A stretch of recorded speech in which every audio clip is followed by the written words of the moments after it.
오늘은 어퍼바디 풀 운동이고요.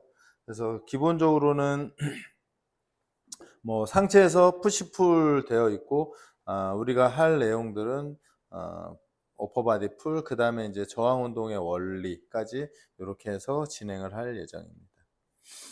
이제 푸시와 풀은 이제 기본적으로 잘 아는 것처럼 그러니까 보디빌더의 용어에서는 조금 거리가 있는 건데요.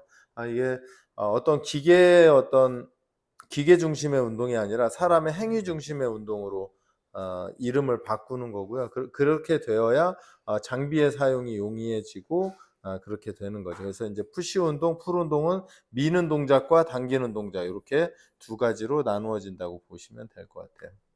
그래서 근력 운동에서 당기기와 밀기로 나누어서 일반적으로 정의를 하고요. 대체적으로는 이 용어들은 퍼포먼스 코치 이쪽에서 많이 사용하는 용어들이고요. 그래서 운동의 움직임 패턴에 체계적으로 구분이 되고, 그 다음에 균형 잡힌 근육 발달을 촉진하기 위함입니다. 그래서 근육이 어떤 방향으로 힘을 사용하는지에 따라서 운동을 그룹화하는 방식이고요. 그래서 운동 계획을 효과적으로 설계하고 다양한 근육을 발달시키는 게 중요합니다. 그래서 이제 당기기와 밀기의 구분의 이유는 뭐 이렇게 되어 있어요. 그래서 근육의 균형적인 발전, 그 다음에 운동 프로그램의 체계성.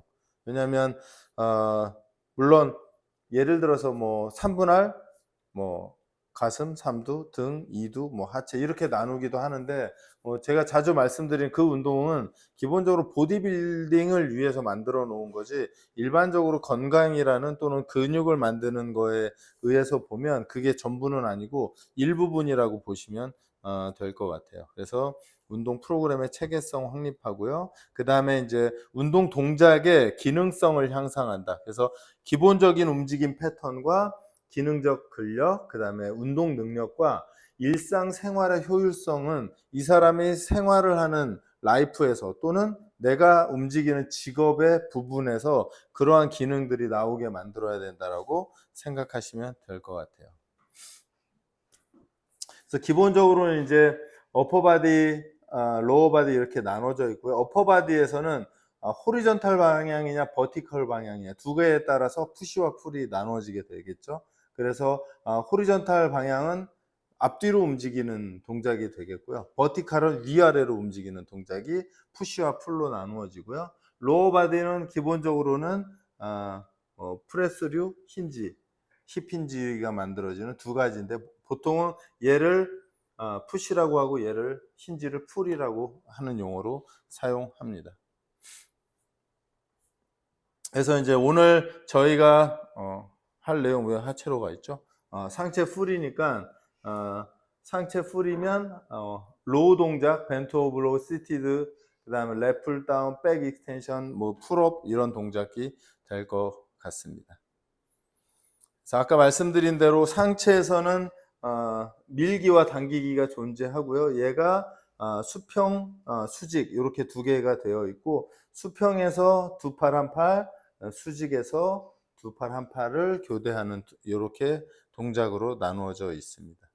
하체에서는 밀고 당기기 있고요. 그 다음에 두 발로 할 거냐, 한 발로 할 거냐, 골반을 이용할 거냐, 무릎을 이용할 거냐에 따라서 움직임은 달라집니다. 그 다음에 이제 전신에서도 밀기 당기기가 있고요. 회전에서는 안정적인 게 보통 동작을 정지하는 동작, 추진력은 속도를 내는 동작에서의 회전 두 가지로 나누어서 볼 수 있습니다. 아까 말씀드린 대로 이제 푸시와 풀에서 우리가 이제 주로 풀 동작을 하게 될 건데요.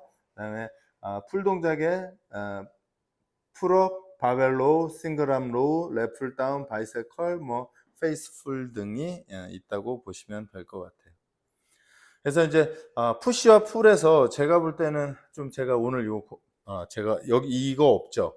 제가 이거 오늘 이제 마지막에 하다가 다시 넣은 건데요. 키워드를 뭘로 가야 될까라고 했을 때 푸시와 풀 모두 합쳐서 스캐플라 스타빌리티가 첫 번째인 것 같아요. 견갑골의 안정성이 잡힌 상황에서, 제가 이건 보내드릴게요. 잡힌 상황에서 푸시가 됐든 풀이 만들어져야 되는데 얘가 잡히지 않으면 기본적으로 그러니까 특히 팔의 움직임들은 완전히 밸런스가 깨지는 거죠. 그래서 스캐플라의 스타빌리티가 잡혔는지의 확인 그리고 움직임을 확인하는 게 필요하다고 생각합니다. 하체에서는 이렇고요. 그래서 어퍼바디 풀 동작에서의 동작, 그러니까 그립을 잡는 동작은 지금 보이시는 것처럼 엄지, 검지가 아니라 새끼, 약지, 중지, 손 중심으로 그립을 하게 되어 있고요. 그 다음에 팔을 잡는 동작에서도 이렇게 되죠. 익스터널 로테이션 형태니까 주로 새끼손가락 쪽으로 걸리게 되죠. 근데 그거 아시죠? 라켓 스포츠 할 때 새끼손가락 쪽으로 모두 잡죠. 요거 잡으면 끝나요. 끝나는 게 아니라 망가지죠. 그래서 배드민턴을 쳐도 이렇게 돼서 요 클럽이 이 안에서 이렇게 놀아야 돼요. 이렇게 잡는 사람은 못 치는 사람이 이렇게 잡아요. 이렇게 잡는 사람 못 치는 사람이에요. 잘 치는 사람은 이렇게 잡아요. 그래서 이 클럽이 여기서 이렇게 놀게. 그래서 기본적으로 그립이 그렇게 되어 있다. 그 다음에 이제 풀 동작에서 아까 말했듯이 스캐플라의 스타빌리티, 그 다음에 팔꿈치가 익스터널 로테이션을 통해서 이렇게 떨어져야 견갑이 밑으로 떨어지겠죠. 당연히 순서는 견갑골의 안정성 후에 팔이 이렇게 들어오는 거죠. 이 상태에서 이렇게 들어오는 거니까요. 그러면 모든 동작이 이 모양이 되어야 되는데 아까 말했듯이 뭐 동네에서 운동하는 사람들 주로 뭐 풀업 이렇게 하죠. 이렇게 되니까 라운드 숄더랑 거북목을 뭐 계속 만들어가고 있는 상태로 운동을 한다고 볼 수 있겠죠. 그 다음에 이제 시티드 로우 동작에서도 뭐 이게 보면 대체적으로 보면 다 중립, 그러니까 체간의 중립이죠. 그러니까 제가 스캐플라의 안정성이라 했지만 사실은 가장 중요한 건 체간의 중립을 지속적으로 내가 유지해 가고 있는지에 대한 확인이 필요해요. 그래서 이렇게 보면 대체적으로 로우 동작에서는 제 경험으로 이 팔이 위쪽으로 올라갈수록 라운드 숄더의 형태로 중립이 깨지게 돼서 주로 하각에서 밑에서 움직이는 동작들이 훨씬 더 정확하게 만들어지죠. 그래서 아까 말씀드렸듯이 어퍼바디 풀 동작에서 뭐 서서 하는 동작, 회전하는 동작들이 있고요. 그 다음에 이제 원암 로우, 싱글 덤벨 로우 동작들이 있는데 마찬가지로 사실은 가장 정확한 단어는 중립이긴 하지만 스캐플라의 스타빌리티를 만들어 갔느냐라는 것이 가장 중요하겠고요. 그 다음에 그냥 해부학적으로 보면 원암 로우 동작이 딱 어깨 쪽으로 가지만 사실은 견갑골의 움직임이 있는 상태에서의 어깨거든요.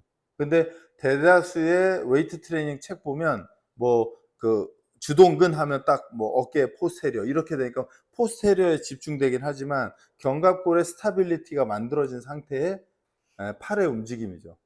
그 다음 또 안으로 더 들어가 보면 척추체의 중립이 당연하게 만들어지는 거죠. 왜냐하면 척추체의 중립, 스캐플라의 스타빌리티 그리고 원암 로우가 되는 거죠. 근데 우리는 원암 로우 하면 이 앞에 두 개는 없어지죠. 그냥 로우만 생각하죠. 그러다 보니까 척추체가 어떻게 됐든 견갑이 어떻게 됐든 별로 관심이 없는 상태에서 당기기 동작만 하게 되는 뭐 그런 모습들이 연출이 되는 거죠. 지금 뭐 동작들은 다 수직, 수평 다 똑같지만 보면 사실은 몸통의 중립이 계속 깨진다는 얘기를 계속 하고 있는 거예요. 둘 중에 하나죠. 무게가 무겁거나 아니면 이 사람의 중립에 대한 개념이 존재하지 않거나. 그 다음에 이제 친업 동작에서도 이렇게 보시면 이렇게 되죠. 팔이 손목이 꺾여버리면 이렇게 꺾여버리면 힘점이 달아나니까 손목이 정확히 잡힌 상태에서 그대로 팔꿈치를 통해서 가슴 등 쪽으로 힘이 들어올 수 있게 만들어 줘야 되죠. 마찬가지로 어떤 방식이든 척추체는 경추, 흉추, 요추의 중립은 계속해서 유지된 상태에서 돼야 되니까 대체적으로 그래서 가슴이 주로 올라가는 상태에서 친업이 되는 게 일반적인 동작이라고 보시면 될 것 같아요. 네. 거의 뭐 같은 동작들이죠. 그래서 저 같은 경우에는 이제 풀업 동작이나 친업을 할 때 지금 이런 동작들이 나오거든요. 그래서 저는 뭐 이따가도 저희 실습을 하겠지만 저는 손을 여기에다 대서 어시스트를 흉추 예를 들어 한 7, 8번 사이에 대고 거기를 밀거든요. 밀면서 뭐라고 하냐면 그 뼈가 잡고 있는 그립 쪽으로 올라가라. 그러면 가슴이 쭉 이렇게 펴지게 되어 있거든요. 이 동작이 만들어져야 되는 거죠. 동네에서 이상하게 하는 친구들이 다 저렇게 하죠. 그다음에 이제 바이셉 동작들 이렇게 되어 있고요. 그다음에 이제 뭐 저항 운동의 원리는 뭐 잘 아시는 것처럼 반복 횟수가 예를 들어서 15에서 20회에서 시작해서 뭐 1RM까지 오게 되는데 뭐 그런 질문 가끔 하거든요. 20회 밑에는 없나요? 30번, 40번? 있긴 한데 잘 쓰지 않아요. 왜냐하면 효율성이 없어요. 40번 반복하려면. 그렇죠? 예를 들어서 이센트릭에 2초, 컨센트릭에 1초 하면 하나당 3초잖아요. 3초를 40번 하면 얼마나 걸려 운동 하나 하는데. 날 새겠죠. 날 샌다고요. 효율적이지 않아요. 시간을 쓰는 대비 얻어지는 게 많지 않거든요. 그래서 일반적으로는 15에서 20번이 근지구력, 그렇죠? 12번까지도 근지구력, 그 다음에 뭐 제가 자주 얘기한 8회에서 12회 요 사이가 근비대 구간이기 때문에 일반적인 보디빌더들이 많이 쓰는 방식이 딱 요 공간이에요.